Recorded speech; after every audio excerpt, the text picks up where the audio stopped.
before I invite Phil just back to the stage to close off, just to thank you all for coming along today. I know how difficult it is to get times out of your diary. Thank all of our divisional leaders for their contributions. Everyone was excellent today, fantastic, and there's a lot of work before they come up and spoken today in terms of helping Camilla and the team and myself in delivering their presentations, videos, getting to site, doing all the presentations. So thank you for that. To our sponsors, thank you very much also. The AV team have been excellent today. So actually a round of applause for the AV team. Been excellent, thank you.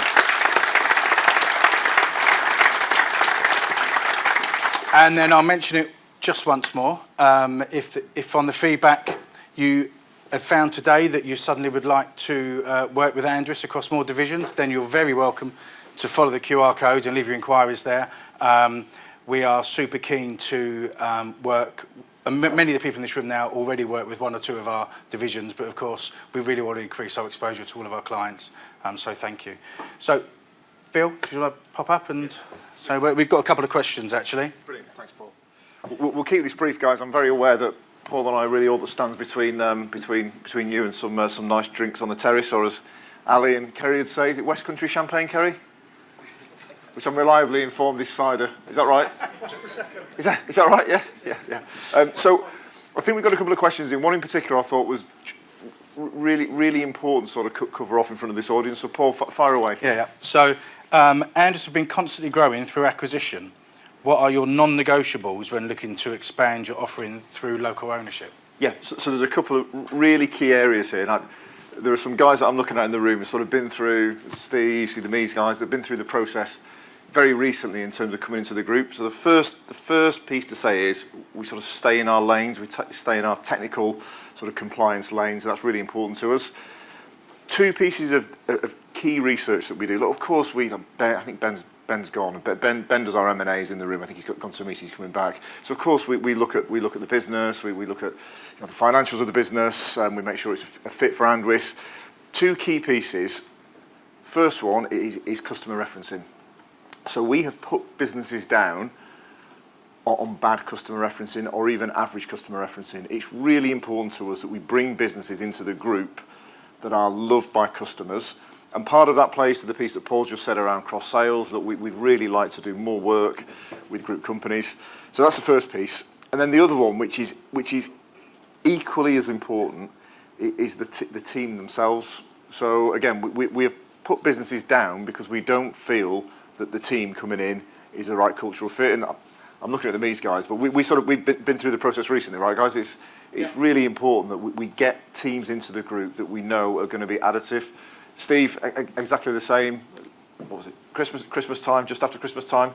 It's really important that we make sure that we bring in organisations that have got leaders that we know create the right culture. And it may sound a little bit glib around talking about culture in an organisation that's clearly, like all businesses, financially driven. But the other piece I can say is when you do ventures like Andwis, you do get, not everything, believe it or not everything always goes to plan, right? Businesses have challenges. Businesses, sometimes things go a little bit off track.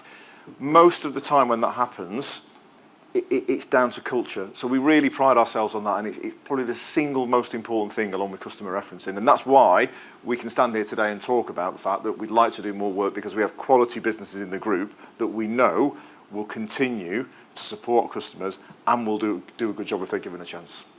Yeah. Any other questions at all for myself or Phil? You're going to have to come to every event.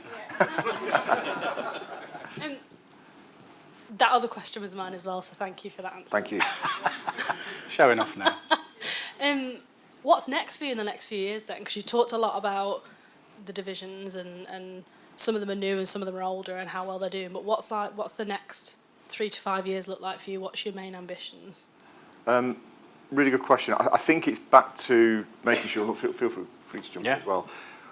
We want to make sure that we stay sort of around the principles of directly employing the staff, staying technical and really sort of staying within those lanes. There may be a couple of new services that we bring on, but we think it's really important to have a clear offering. So if we start doing, we're not set up to do too many things at once, and it's not what we're about. So I think we were talking before, you know, we would like to give the support into the businesses. The office that I sit in London, it's got about 10 people in it, and we're not really set up to scale that to 100. It's not andwis. So it's really about trying to find good businesses, we trade with 13,000 customers. 13,000. And probably the 13,000 customers that we trade with, there are maybe organisations taking one or two. I was really pleased to hear from a gentleman earlier on that there are more andwis group services in the customer. That's an absolute dream for us. We'd like to have more group services. So we think we've got the right ingredients really just to concentrate on what we do. I think for me as well is that it's going to become a bit strategic. So when we look at our competition in this field, I feel like andwis has the clearest message and the clearest divisional structure. It's very clear. We're technical services and compliance. We don't deviate from that. But now there's certain areas where strategically, from a geographical point of view, we know we need to find a suitable business in that area to support the division potentially. I don't really see the services that we offer changing dramatically. The divisions have changed slightly as lifts and entrance have come together. At the very beginning, they were separate. And so things have changed as the market is dictated in many ways. I think the other piece you're probably seeing a bit of a theme today. So Andy talked about the remote monitoring in Rock. We just had a brilliant presentation from Honeywell. So would expect to see more of a technology angle on the services. But to Paul's point, I don't really think it's going to change much from what's on the screen. Guys, any other questions? Good. So for now, from here... He didn't really give you a chance then. For now, what I would say is that the process from now is back up the stairs to where you've been going up and down most of the day, and there'll be some welcome drinks there, and then there's food this evening, and there's some live music, and it'd be nice for everybody to stay as long as they can. Before Phil, I just want to thank Camilla, Talia and the team, because an event like this, honestly, takes a lot to put on just to get the right people here and that we want here.